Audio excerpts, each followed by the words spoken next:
Assalamualaikum warahmatullahi wabarakatuh. Selamat datang di program Kata Kajian kita. Bersama Ane, Imam, dan rekan Ane. Muhammad Fikri.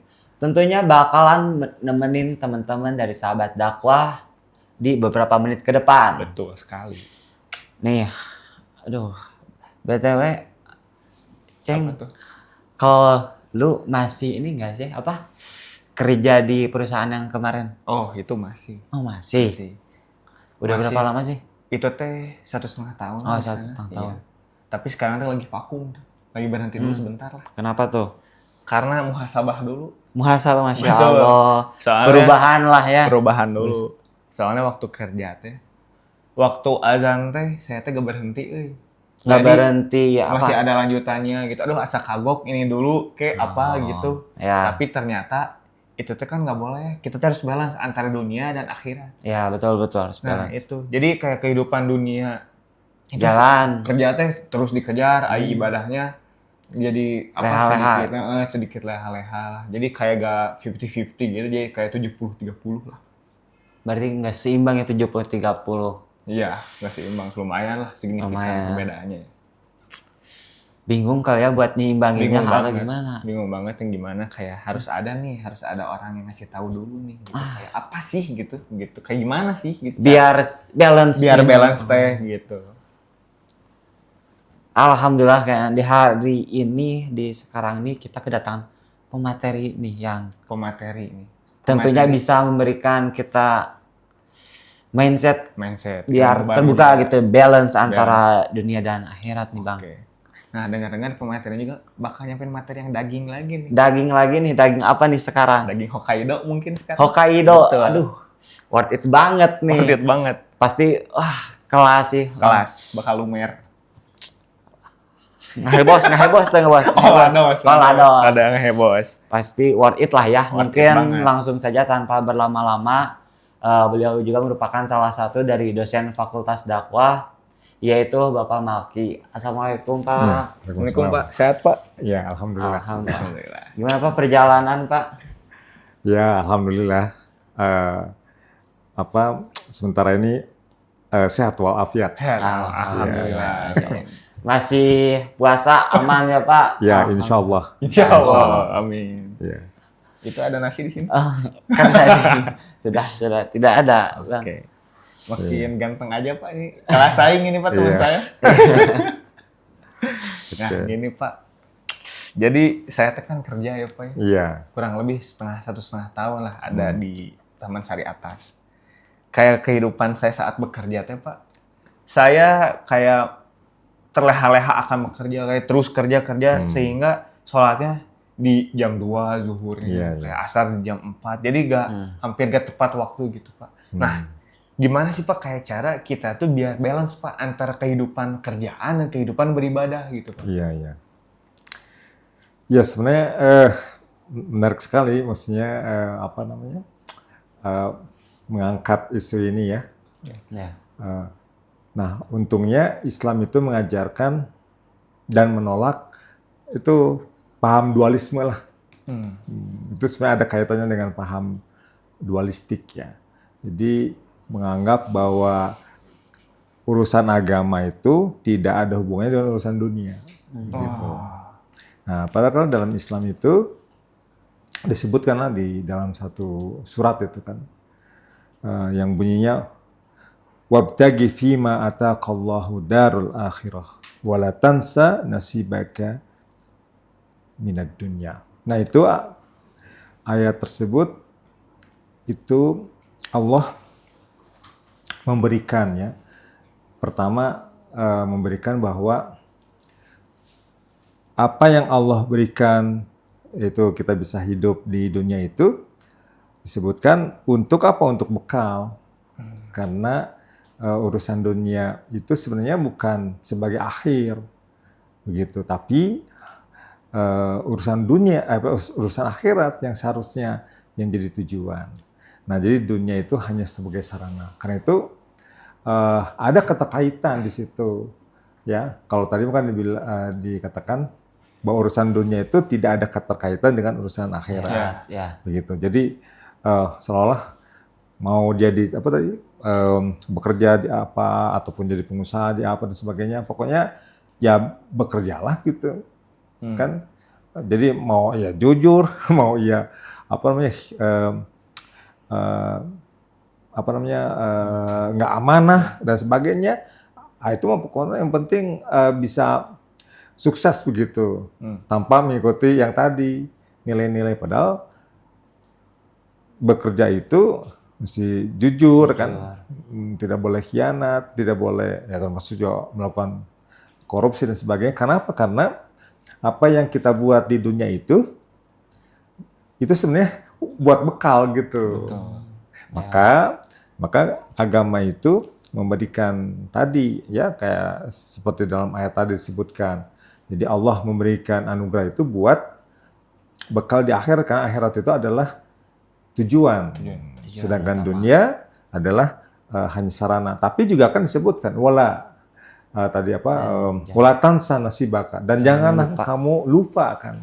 Maksudnya lupa apa? Maksudnya lupa bahwa hadir kita di dunia itu untuk itu, untuk bekal, untuk sarana itu, gitu. Gitu sebenarnya. Nah, jadi itu tema kayak tadi ada di highlight. Dunia itu sebagai bekal kita menuju akhirat. Kalau kita gak punya bekal, nanti di akhirat Nggak punya apa-apa. Jadi berarti harus dipergunakan di dunia ini sebaiknya sebagai wadah, betul. Sarana juga. Betul. Tadi akhirat itu tujuan, dunia itu sarana. Itu betul. yang harus kita highlight gitu semua. Oh ya Pak, terkait tadi kan ada sedikit ayat Al-Quran yang menjelaskan. Nah, kalau misalkan dari hadisnya atau dari hadis tuh ada nggak yang bahwa menjelaskan kalau kita tuh harus memprioritaskan atau ke antara kebutuhan dunia dan akhirat kayak gitu Pak? Iya, sebenarnya gini, kalau kita lihat ya, dan ada sejarahnya yang mungkin disebutkan, yang ada 3 remaja yang mendatangi Rasulullah SAW. Kan, pertama katanya, saya mau sholat terus, kedua saya mau berpuasa terus, ketiga saya nggak mau kawin kan gitu. Terus kata Rasulullah, saya ini orang yang paling bertakwa. Maksudnya saya juga ada kalanya tidur, ada kalanya berbuka puasa, dan saya juga menikah.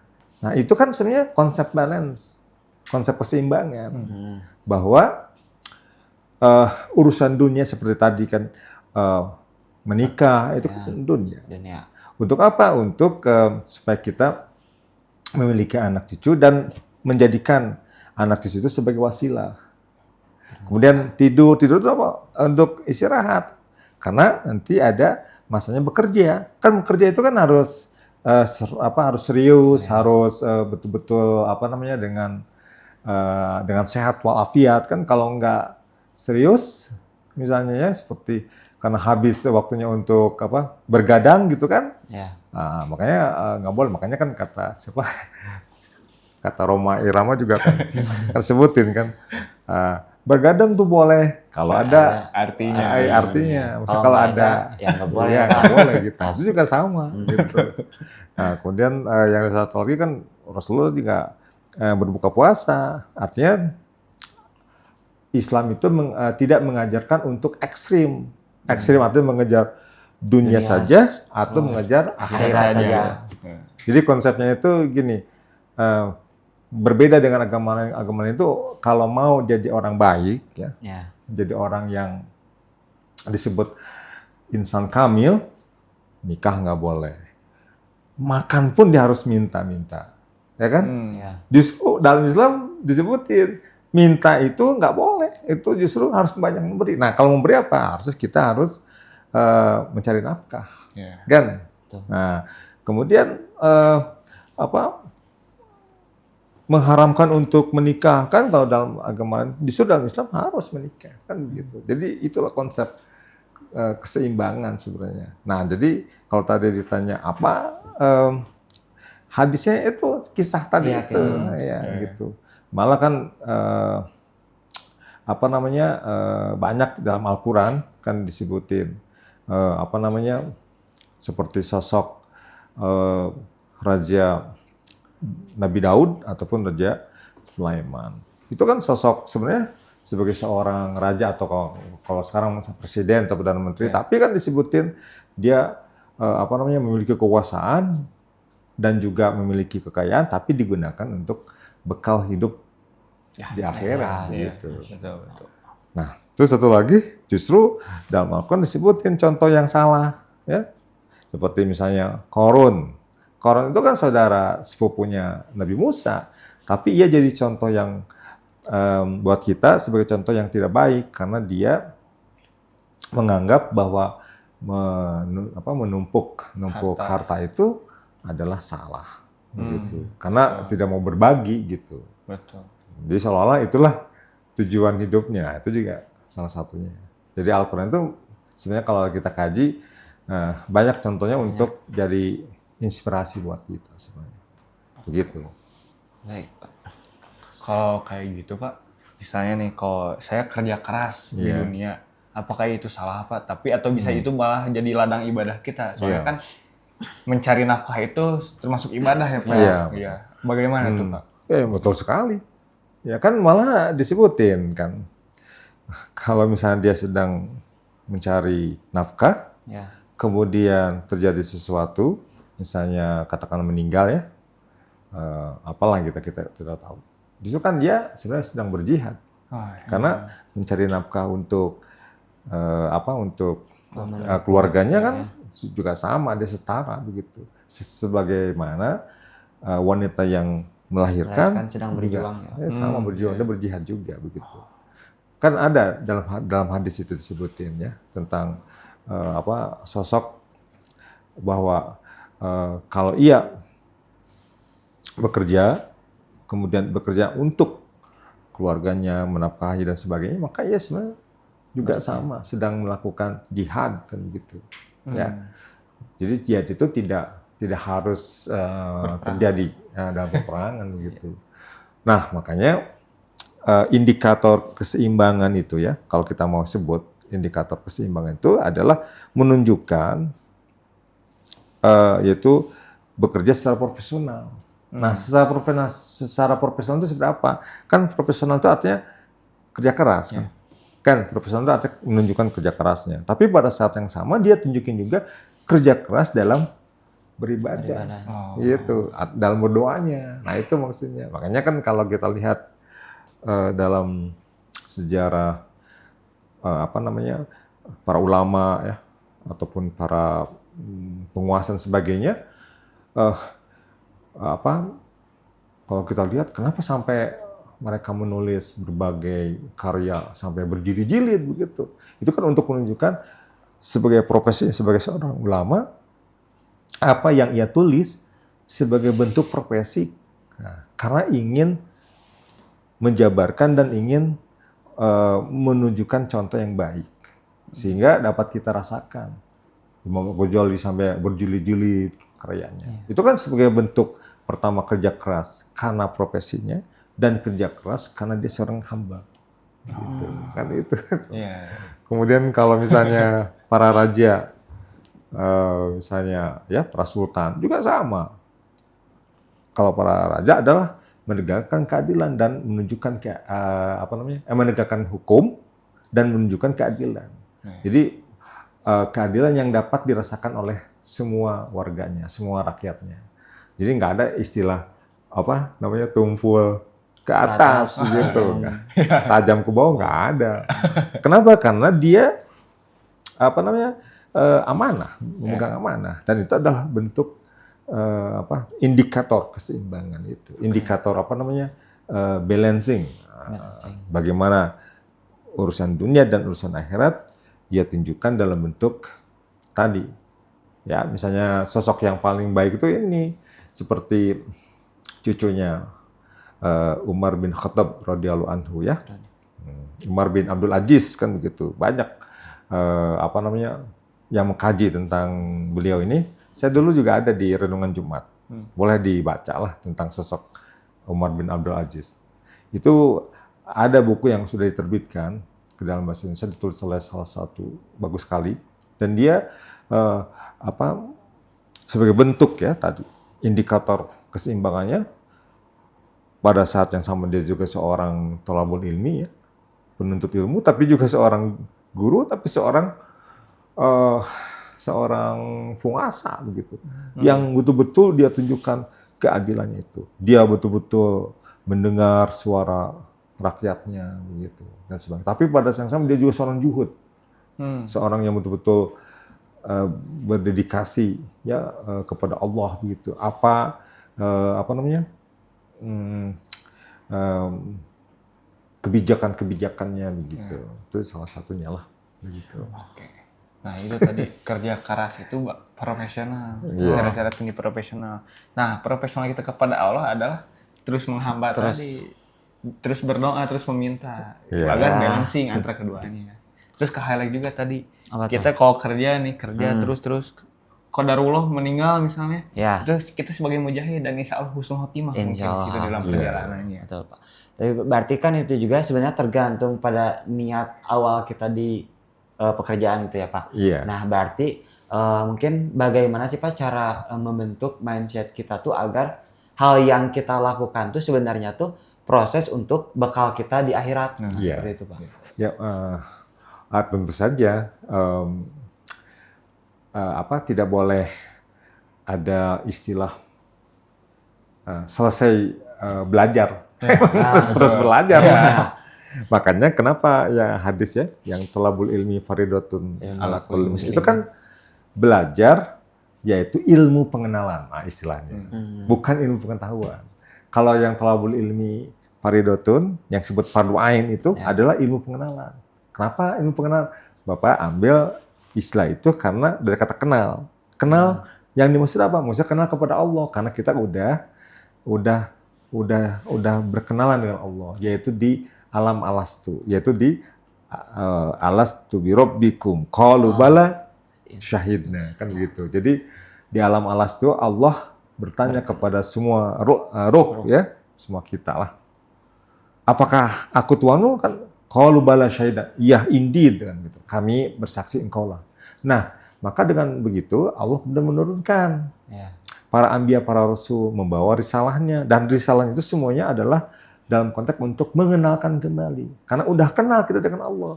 Makanya ilmu fardu ain, ilmu agama, maksudnya yang disebut dengan kita nggak boleh ada namanya selesai belajar tidak. Itu sampai minal mahdi lalahdi gitu. Nah, itu semua wajib bagi kita sampai kita wafat begitu, mengenal Allah itu. Makanya dari situ lahirlah nilai-nilai setelah mengenal kepada Allah. Apa? Kita itu mesti memiliki sifat ya khauf, rasa takut kepada Allah. Kalau kita sudah merasakan kehadiran itu, rasa takut, maka kita akan selalu takut kepada Allah. Jadi apa yang kita buat, kita ingin perbuatan yang kita buat tuh dalam keadaan ikhlas. Kan begitu. Roja, mahabbah, dan sebagainya. Kemudian akhirnya kita akan selalu selalu bersikap jahid dan sebagainya. Juhud ya maksudnya. Nah, kalau fardu kifayah tidak wajib. Sebagian saja. Sebagian seperti misalnya ilmu matematik, ilmu itu kan boleh itu sebagai dasar boleh, karena itu kan digunakan untuk ilmu faraid, tapi maksudnya seperti ilmu kimia itu udah cukup ada yang wakil, atau ilmu kedokteran cukup diwakili aja. Nah itu insya Allah dengan tadi itu dengan belajar kita mengenal ya kepada ilmu pengenalan, bukan ilmu pengetahuan. Pengenalan itu artinya supaya kita selalu menghadirkan ingat kepada Allah gitu. Baik Pak, terima kasih. Berarti Ceng harus fondasinya tuh kita harus kenal dulu nih sama Allah, betul. Benar. Ta'aruf dulu. Ta'aruf dan juga rasa takut agar segala bentuk kegiatan apapun yang kita lakukan juga, terutama ada was-was lah ya Pak, biar enggak yang seenaknya kita niat kayak gimana-gimana. Betul. Jadi kalau kita takut, kita melakukan apa-apa juga, aduh, kalau ngelihat nih gua ada CCTV. Iya, betul. Nah, gitu. Nggak aneh-aneh nanti ya. Lagi bulan puasa lagi, aduh. Lagi bulan puasa, aduh. Bentar lagi Adan boleh? Kita ke belakang dulu. Oh iya, Untuk materi ini benar kata saya tadi, materinya daging banget nih. Bener kan, daging. Aduh, daging banget. Spesial Pasti banget. sahabat dakwah di sini, waduh dicatat semuanya tuh. Ya, pastinya juga Catat. nyimak sampai. Heeh. Soalnya Terus dagingnya daging apa tadi? Hokkaido tadi. Hokkaido, Hokkaido betul. dari Iya. Jepang. Sangat Sangat lumer. lumer, Iya. istimewa pokoknya. Banyak yang kerja keras sudah ini. Ya Kerja pasti keras, mindsetnya Kerja harus keras. kenal kerja keras biar jihad ya, Iya, di iya. bulan puasa. Oke, iya. Betul sekali. Boleh? Paling kami ucapkan terima kasih kepada narasumber kita Pak Ya. Malki dan juga teman-teman sahabat dakwah yang udah terus support dan juga menyimak di perjalanan kita sampai hari ini. Tentunya juga terus semangat dan juga support dan sampai jumpa di episode program Kata Kajian kita. Wassalamualaikum warahmatullahi wabarakatuh. Waalaikumsalam.